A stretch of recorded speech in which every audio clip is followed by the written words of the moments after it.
What's up, everybody? Welcome back to your favorite New York Jets subscription podcast, Badlands. I'm your host, Joe Caporoso, AM Coffee, talking about the gauntlet of the past couple of weeks. Since the last AM Coffee with our friends from Magic Mind, a lot of stuff has happened. Like a lot of stuff has happened. Not shocking, but like even a shocking amount of stuff has happened for the start of football season.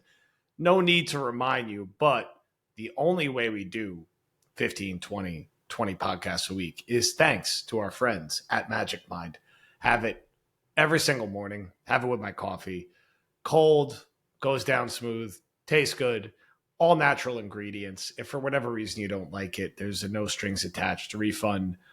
We've been big fans of it on this podcast for a while. So if you click the link down in the bio or use promo code JETS20, you get 20% off a one-time purchase or up to 48% off your subscription. I like the subscription. Makes it easy. You don't have to go back. It just keeps appearing, and you can keep it cranking every single morning. So I'm a big fan.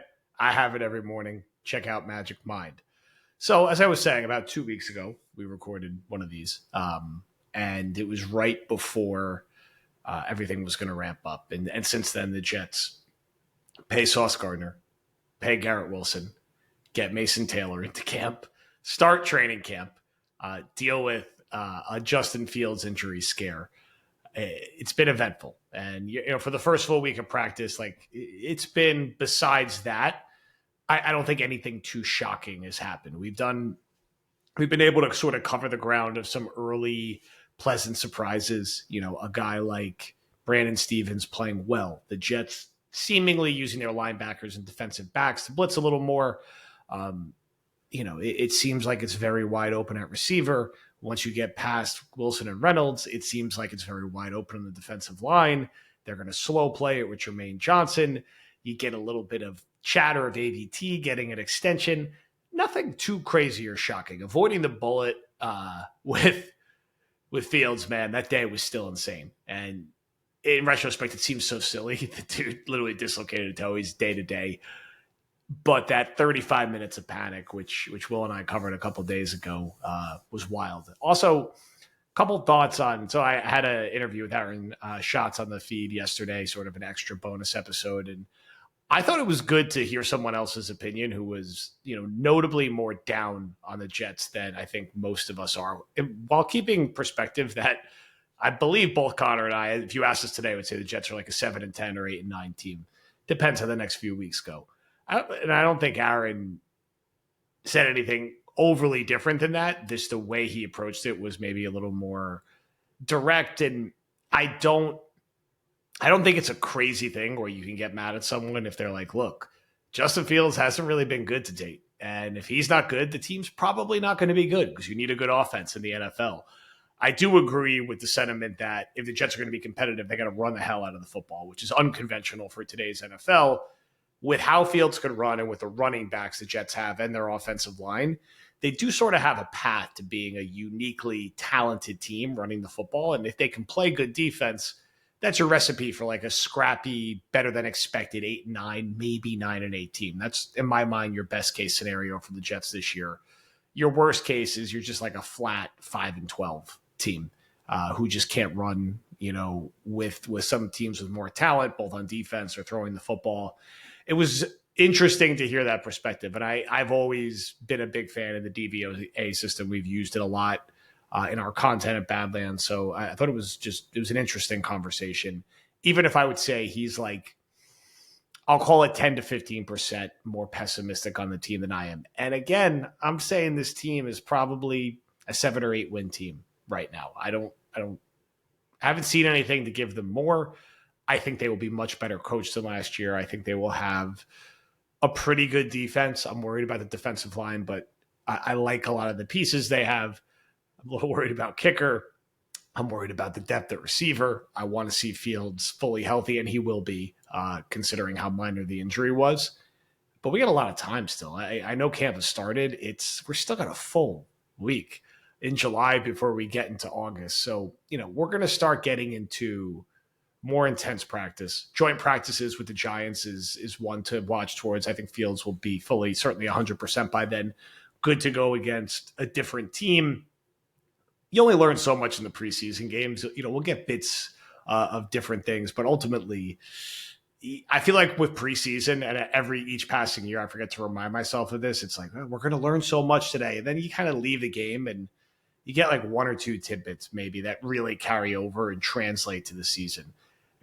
Can we get some consistency in practice? Can the offensive line get their reps together? Can we get some nice moments from the rookies? Can some guys start to distinguish themselves in some of these positional battles? That's what you're watching for in this full week, too, along with the volume of how Fields is integrated. And Tyrod's perfectly capable of caretaking the offense in late July without any negative impact to really anything because it's early enough in camp. So it's busy, a busy 2 weeks. And to put a bow, I think if you're a Jet fan, you're very happy about the business-like approach to taking care of Garrett and Sauce, the open discourse about extending AVT, upgrading the facilities, certainly not a bad thing.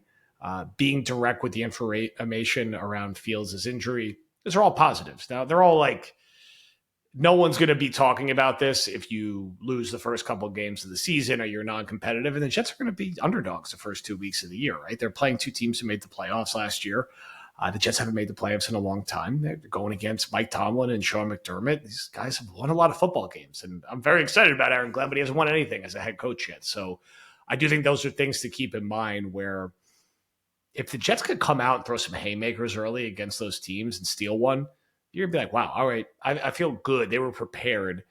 If they come out and get dog walk, that's a little more alarming. So that is where my head is at right now. Generally, a lot of relief that Garrett and Sauce didn't turn into a thing, relief that Mason Taylor didn't miss any camp, relief that the Fields thing wasn't a thing. I said this in the Discord, the compounded anxiety of being a Jets fan and running a business built around the Jets when something like that happens is it's grueling, man.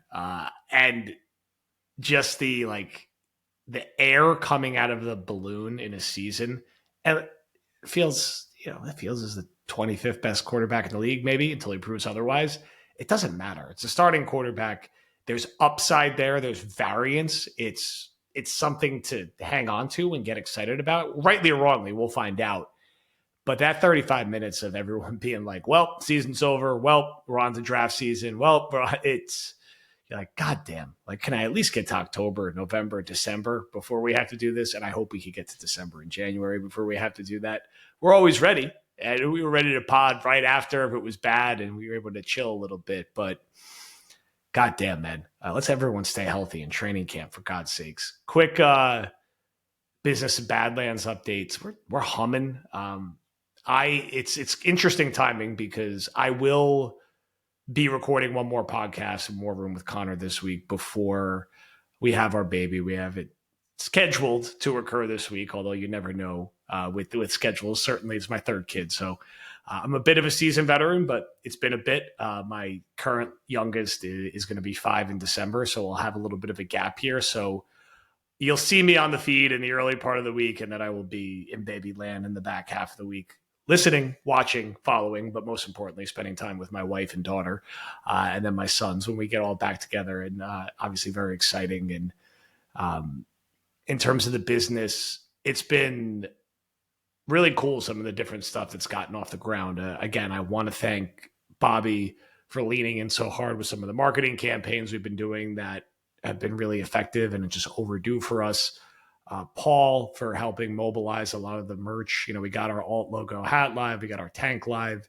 Those have been ripping, getting really close to the live show where, we're comfortably up over 100 tickets now. So it's a real deal event, and just tying together some of the last details of that. We've talked about it enough. You guys, if you're watching this and know this, the details. August 23rd, badlandstoj.com, giveaways, preview the season, preview for week 1. Go check it out. But the final stretch of, pulling that together these next few weeks, and also just looking at some other things. How do we improve our website? How do we look at a couple different meetups once the season starts? We're going to London. We're going to week 1. It's all kind of happening, and the Discord has remained just a great resource. It's a reminder to me when camp starts and you're trying to track what the hell's going on. I just find it so much more effective than Twitter or X or whatever you want to call it, because it's properly curated to what you need to follow. It's how I followed everything that was going on with Fields beyond texting Will, who was at practice. So it's really been a nice resource, even just how to cover and talk about the team when that kind of situation happens beyond what it is on game day. So, the intensity of training camp will ramp up now. Like, people will be hitting each other. They'll play other teams. We'll get to learn a little more about some of these fringe guys, and reactions start to stop being under or overreactions once 2, 3, 4 weeks passed. And it's a real trend to react to when so-and-so is having a good camp or a bad camp. I'm yet to see anything that changes any of my major predictions from before training camp in terms of who's going to make the team, who's not going to make the team, what the pecking order is going to be, and what this team still needs overall. So I don't think the next 2 weeks will be as eventful as the previous 2 weeks. I've also said that many times podcasting about the Jets and been proven wrong. But the last 2 weeks, man, and last year, for as bad as they were, there was always something happening, right? It was the Reddick joined the team mid-year, the Devontae trade mid-year. They fired Salo, they fired Douglas, they demoted Nate Hackett. It was in a drumbeat of events constantly going on with not enough wins. More emergency podcasts than wins once the season started. For this, it was mostly all positive emergency podcasts, which was nice and very not Jetsy to have the Fields thing shake out the way it did. And it's just a guy stepped on his toe and the cart was needed, because it's a far walk at Florham Park. If you've been to the practices, So thank everyone for listening. Another loaded week of content. You know the drill. You'll get the pod. You'll get the war room from me and Connor. You'll get other guys. You'll get Jet Heads from Paul, Jake, and Meegs. You'll get Will with a couple pods, TOJ Talks. You'll get Dan with Buck the Trend. You'll get the articles that are cranking from Mason. You'll get some Vultures Road dropped in on the weekends. There's a lot of flight plan. We had a couple flight plans last week. We'll have a couple next week. There's content everywhere. I'm programming it. I'm just kind of, moving it along. And I think you'll also start to see, starting in August, our social media looking a little sharper. I've mentioned it before. We'll have Mark joining the team and just doing some little things. I'm a social media professional at heart. It's where I spent most of my media career. Still do a lot of social media day to day. Just some better looking graphics, some tags, some different looks on our thumbnails and our aesthetic, and some professionalization, little things that my OCD mind is very excited to see.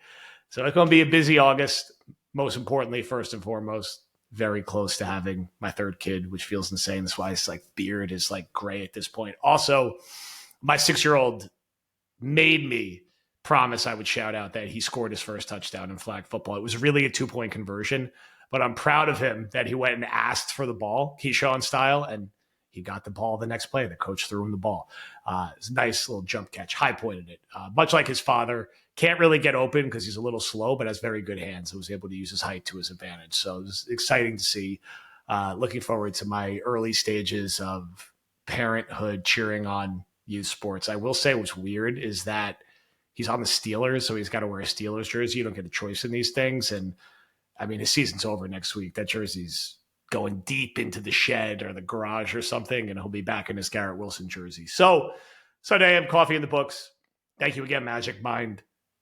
Bet it's the week to get your live show ticket. Go get it. And while you're at badlandstoj.com, get the alt logo hat, get the tank, load up, and we're going to see you guys soon. I'm looking forward to seeing everyone in August. It's been too long since we've all got to hang. It's like April. It's a long time ago. So football's back. We'll talk to you soon.